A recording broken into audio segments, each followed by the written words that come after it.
বিক্রমের বাড়ির লোক বলতে তো শুধু তোমরা।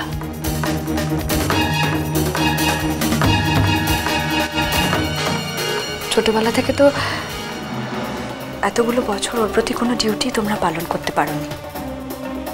এত বড়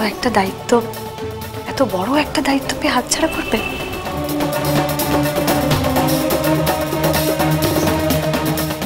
কমলিকা কি বলছো আমি বুঝতে পারছি না, কিন্তু আমাদের তো রেজিস্ট্রি ম্যারেজ হবে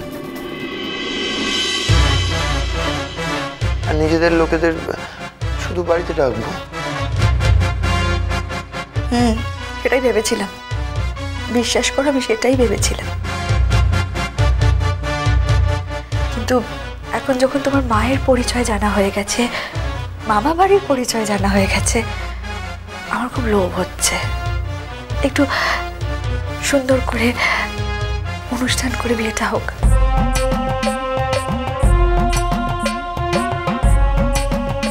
পার্টিটা এই বাড়িতেই হোক, রেজিস্ট্রিটাও এই বাড়ি থেকে হোক। আর একটু আগে তোমার মামাতো ভাই বলেছে তার পিসিকে নাকি সে মাথায় তুলে রাখবে। পিসিকে রাখলে পিস তো ভাইকে ফেলে দিতে পারবে না। তার দায়িত্ব নিশ্চয়ই হাসি মুখে সে পালন করবে, তাই না উঠছি?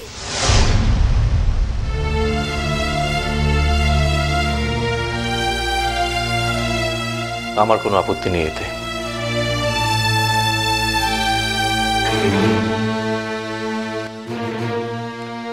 তোমাদের বিয়ে আর ফুলসজ্জা আমাদের বাড়িতেই হবে।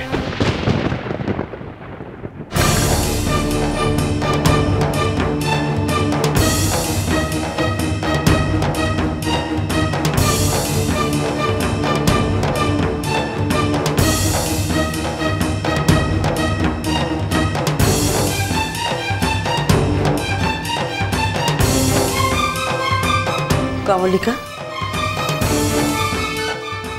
এতে তুমি কমফোর্টেবল তো? মানে এতে তোমার কোনো অস্বস্তি হবে না তো?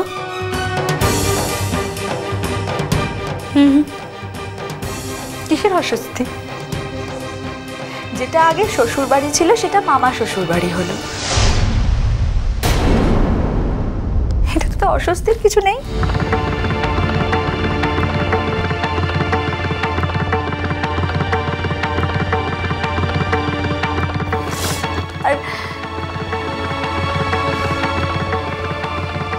রাজবাতিদি, শ্বশুর বাড়ির শব্দটা সেই রয়ে গেল বলো।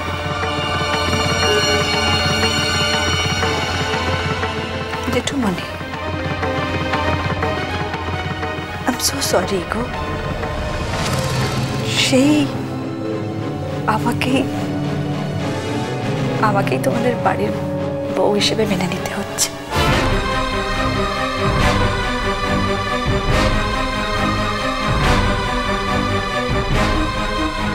ভাগ্যের কি পরিহাস।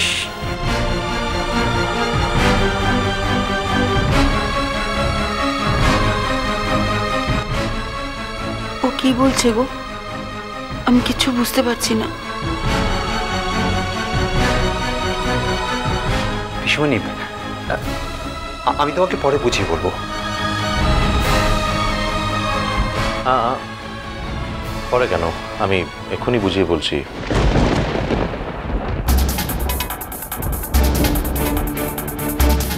পিসিমণি, কয়েক বছর আগে মুনের সঙ্গে আমার বিয়ে হয়,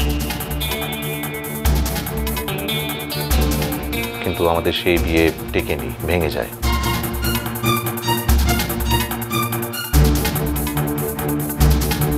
সেই অর্থে দেখতে গেলে তো একদিন এই বাড়িটা মুনের শ্বশুর বাড়ি ছিল।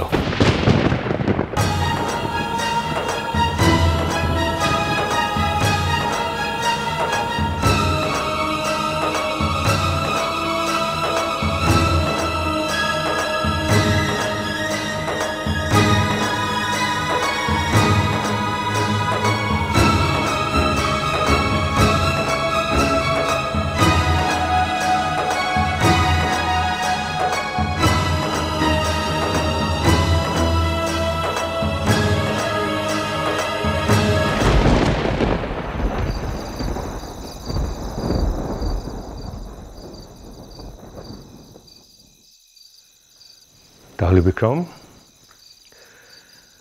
আজ তো তুমি সব কিছু ফিরে পেয়েছো বাবা। আজ তো আর তোমার মন খারাপ করে থাকার কোনো মানে হয় না। হ্যাঁ, সব পেয়েছি বটে। তার মানে এতদিন তুমি তোমার মাকে খুঁজে পাওয়ার জন্য অস্থির হয়েছিলে, আজ যখন তুমি ওনাকে খুঁজে পেয়েছো, ওনার পরিচয় জানতে পেরেছো এবং ঠিক কী কারণে উনি এই ঘটনাগুলো ঘটিয়েছিলেন, কেন ঘটাতে বাধ্য হয়েছিলেন, সব তুমি জেনেছো। তারপরেও আজকে তোমাকে কেন এত ডিপ্রেস লাগছে বিক্রম? যাক, বাদ দাও সমস্ত কথা। কি কি বাদ দেব? তোমার কি মনে হয় যে আমার জন্মটা খুব সম্মানের? খুব সম্মান জড়িয়ে আছে আমার জন্মের সাথে। বিক্রম, বিক্রম বাবা, আমি তোমাকে আগেও বলেছি, এখনো বলছি, মানুষের জন্মের উপর কোনো হাত থাকে না। পাকেও তো পদ্মফুল ফোটে, আর সেই পদ্ম দেখতে তো মানুষ ছোটে। তাহলে মানুষের পরিচয় হচ্ছে তার কর্ম। তুমি কেন এটা বিশ্বাস করতে পারছো না? আর একটা কথা ভেবে দেখো তো, কখনো ভেবেছো যে উনি যদি তোমাকে পৃথিবীতে না আনতেন, তাহলে এই পৃথিবীর এত কিছু তুমি দেখতে পারতে না, আমার সঙ্গে তোমার দেখা হতো না বিক্রম। কোথায় ভাবছিলাম তোদের দুটি বিয়েতে খুব করে আনন্দ করব, আর তোরাই আমাকে এইভাবে হতাশ করছিস। তুমি জানো আঙ্কেল, ও কি প্ল্যান করেছে? আমাদের বিয়ের অনুষ্ঠানটা নাকি অর্চিদের বাড়িতে হবে। গ্রেট, ঠিকই তো করেছে। আরে বাবা, ওই বাড়ির সঙ্গে তোমার কোনো সম্পর্ক নেই তা তো নয়। না, কিন্তু একটা কথা, ওই বাড়িতে একদিন আমার বিয়ে হয়েছিল। ওই বাড়িতে আমার এক্স হাজবেন্ড এবং তার আত্মীয় স্বজনেরা থাকে, এই তো। তাতে যখন আমার কোনো অসুবিধা হচ্ছে না, তাহলে তোমার এত ইনহিবিশনস কেন কাজ করছে? না আমিও বুঝতে পারছি না এই সিদ্ধান্তটা কেন। মানে আমাদের এই রেজিস্ট্রিটা তো নিজেদের মধ্যে হয়ে যেতে পারতো। অহেতুক লোক জানিয়ে ঢাক পিটিয়ে কি লাভ আমার? কেন আমি ঢাক পেটাবো না? আমি কি করেছি? আমি চুরি করেছি, ডাকাতি করেছি? সেটা কিন্তু আমি বলতে চাই। বিক্রম, বিক্রম, এই জীবনে প্রত্যেকেরই একটা লড়াইয়ের মাঠ লাগে। আর কমলিকা একটা যুদ্ধক্ষেত্র থেকে হেরে চলে এসছে। সেই হারের অসম্মান, অপমানের ঘা ওকে আজও জ্বালায়, পোড়ায়। এটা ওর উত্তর বলতে পারো? কি?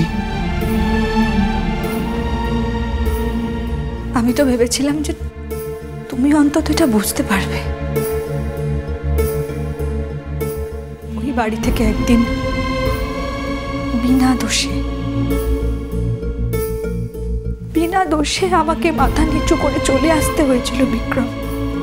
আজ ওই বাড়িতে গিয়ে আমি তো তোমার ঘুঁটি নই কমলিকা।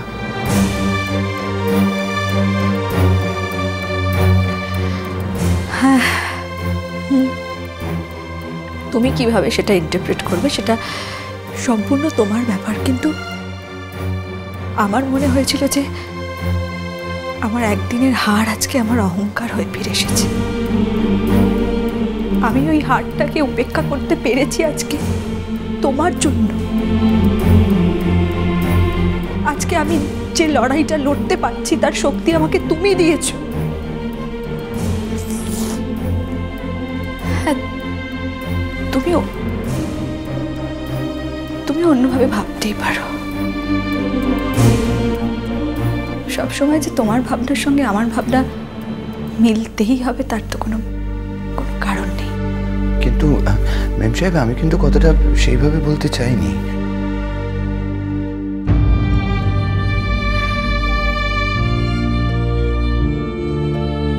বিয়েটা তো দুজনের বিক্রম। তুমি যদি না চাও, তুমি যেটা ভালো বুঝবে সেটাই হবে।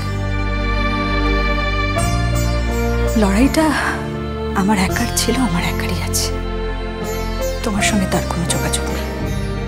এই কোথায় যাচ্ছ তুমি? তুমি কোথাও যাবে না, কোথাও যাবে না তুমি।